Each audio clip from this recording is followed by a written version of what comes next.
And to be honest with you, it was, when he told me what it was a much better suited for him. So, back to where I was going with this. Honesty, for me, is one of the biggest things I look for because I can get to it very quick. It's just one of the things I can do. But the next thing I'm looking for, because I'm in a smaller atmosphere than the rest of the panelists here, I'm looking for the work ethic. Because in a small business, you need a work ethic that is unmatched. Because you can't hide. There's nowhere to go. I also look, do they have an entrepreneurial attitude? Would they treat this business like their own? If they would, if I take those types of attributes, finding just those three things, most of the time, and I can only think of once actually, the person that had those skills and was strong at it, they stayed. They've lasted a long time. If they didn't, chances are they would. So the takeaway from this is try and figure out who you're going to interview. Understand who that person is. And if you can learn something, you're ahead of the game. If one person looks up my name before the interview, they're going to see, in certain places, they're going to see I'm a weekend racer, and they're going to see a lot of stuff you really should learn. And a few other things in business, seminars that I've given and that I teach in the industry. Those are lights that I would identify with that person right away with. Some kind of connection, because once you have the connection with the interviewer, we use this term in racing. When the anxiety goes up, the eyes come down. In the interview, when anxiety comes down, your chances of getting it go up. For not just for you, but for the interview. That's a great point. Google is your friend for interviewing. Google the person that you're interviewing or you're interviewing with, because a lot of the times they'll have a LinkedIn profile. They'll have something out there that you can do research on. And same thing with the company. You know, they'll walk in not knowing what they do. Check out their competitors. Definitely look through their websites. They have a lot of times they'll have job postings posted on their website. Read thoroughly through it and see what you can relate as far as examples of what you've already done compared to that job posting as well, job description. You know that Google can be your friend and your enemy. Not just an attribute for some, but it is a weapon for most. That's true, because just like you're Googling them, they're They're Googling looking you. at it. Yeah. So beware what's on your Facebook page. Yes, profile pictures. Information on you than you have about them. Yes. We actually have sanitizer Facebook services. Yeah, That's great. And we have little sanitizers with Facebook tags on them. Yeah. And we really talk about that with our students. It's very important. We just came back from a social, well, LinkedIn training, but social media workshop with Robert Half International. And one of the things is, this is coming down the road, so just, you know, if you're going out and interviewing, you probably want to have a LinkedIn profile. You probably want to sanitize your Facebook because they want to know, you know, something about you. If I were interviewing somebody, if I just got a resume, I would go out and see what they look like, go out and see who they're connected with, go to their Facebook. But there was a story that one gentleman at Robert Half got extended an offer. It got rescinded because their LinkedIn profile, their work history did not reconcile to their resume that they received. And they rescinded the offer. There was like a 4-month gap in there where they worked at an organization that wasn't disclosed to the client. Client felt that, you know, they were lied to, and they rescinded the offer. Do you all know what LinkedIn is? Yes. How many of you have actually Googled yourself? Like typed in your name and Googled yourself? And did you find good things? Like, were you okay with what you found on there? Or shocking things. Yeah, right? Because if there's anything shocking on there, whatever you're seeing when you Google yourself, that's exactly what everybody else is saying. Your email addresses too, by the way. Email addresses, guys. Be careful with email addresses. And make sure that if you have a personal one, then your personal one should be personal. But if you're using an email address to send out your resume and your job search, keep it clean, keep it simple. First, last name, first name. Simple. Hot mama, Not really. Did we have a Yeah, question? I do. I'm actually an older student and have had, work experience. Unfortunately, the area that I decided to go for in my master's is not necessarily the path I wanted to go, that I was in as far as my previous employment. So how can I, what would be a good way or a good tip that you can provide as far as trying to move into a new industry when you already have experience in a previous industry, previous area? I would say the first thing I do is I'd match skill sets against anything else. You have one thing with age, you have experience. No one that's 20 can be 40. And in that time, you have experiences. You just have to figure out what they are.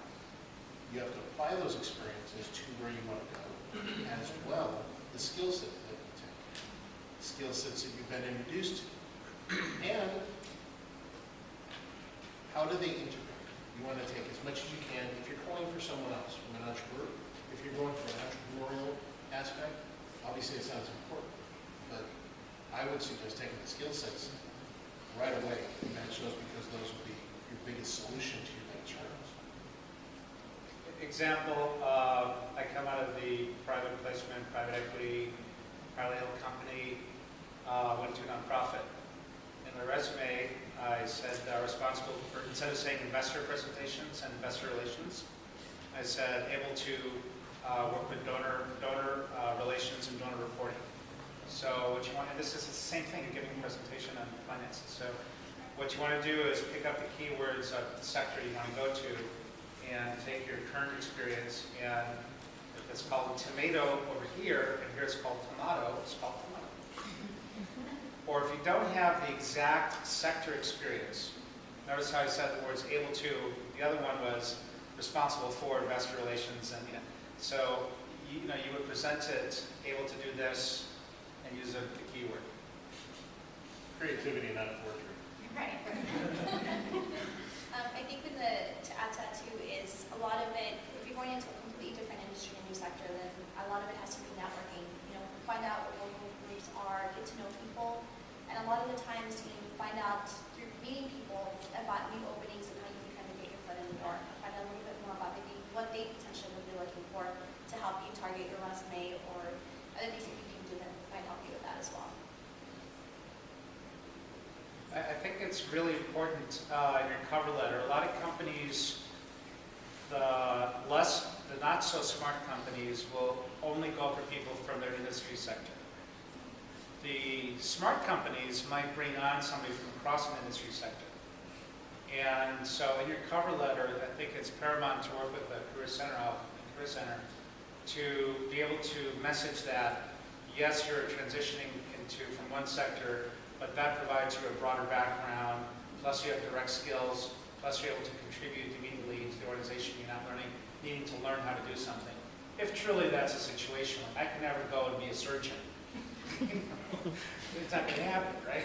But if the stuff is close, and I think the way you do that is to make sure you identify that in the cover letter, or summarize in your resume, put summary qualifications, and show something about just the skills. You're not talking about how much time you were in the apparel sector. Okay, and the reason I say that is because a lot of times resumes are filtered and reviewed by a staff person before they get to the hiring manager. And so all they're looking for is 8 years in finance. Okay, I want 5 to 8 years in finance, and think, okay, this one goes here. So you have to bury it, or even better, just highlight the skills without attaching it to your prior industry. And that's to use your keywords from the industry you're targeting. And then in your cover letter say that you have broad, diverse industry backgrounds, or you have background in multiple sectors, a lot of which would apply to XYZ company.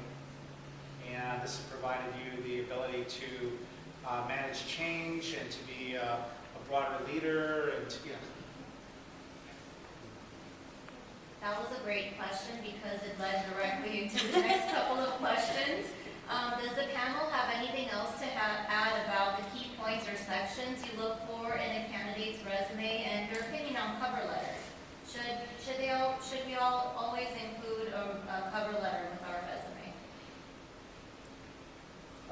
Well, in our industry, a cover letter is not needed because of the relationships that we have with our clients, and we've screened the candidates and met with them, and gone over their background and how it matches to what our clients are directly looking for. But Alexandra, I don't know if how big are cover letters? Big. When I was cover letters. working, when I was working in industry, I always looked at my cover letters when I was reviewing resumes, when I was hiring my staff. And what I was looking for in the cover letter was something that's not already in the resume. I've seen your resume, I read it, I see what your technical skills are, I saw what you did. Now tell me a little bit more about you, about what you know about my company, and why you think you would be an asset to me. And that's really what I'm interested in, is why do I want to meet you? So you've got to tell me something in your cover letter about yourself that says why you're interested in the position and why you think you're a fit for the position. So if I have a staff accountant position and you're telling me that you want to be a teacher, obviously it's not a match, right? So you have to be able to address my position that I have and tell me why your skill set is right for my position.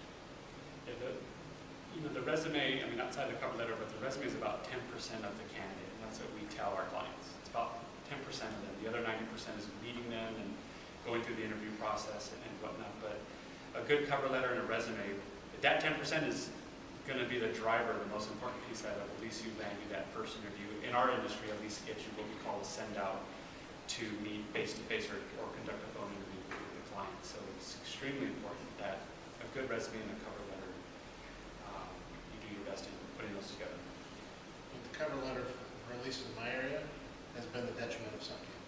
Yes. So Be careful. don't cut and paste. Don't use the same one for everything. I love it when I read the same one from another resume book that I read 20 years ago. Just at least put a reference from It's, the cover letter can be the death of you too. If it's not something that's strong, don't use it. What you're hearing different things because there's no standard, unless you hear that they're asking for something, assume it's not required, is my opinion. And it may not be industry-wide, but for me, if your cover letter is weak and your resume is strong versus the other way around, that can be a detriment to some things.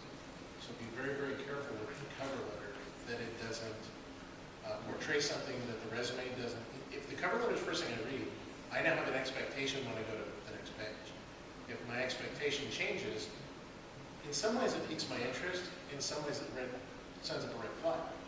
So unless it ties in somehow, be very, very careful how you put it. One of the cover letter tricks I use in my job search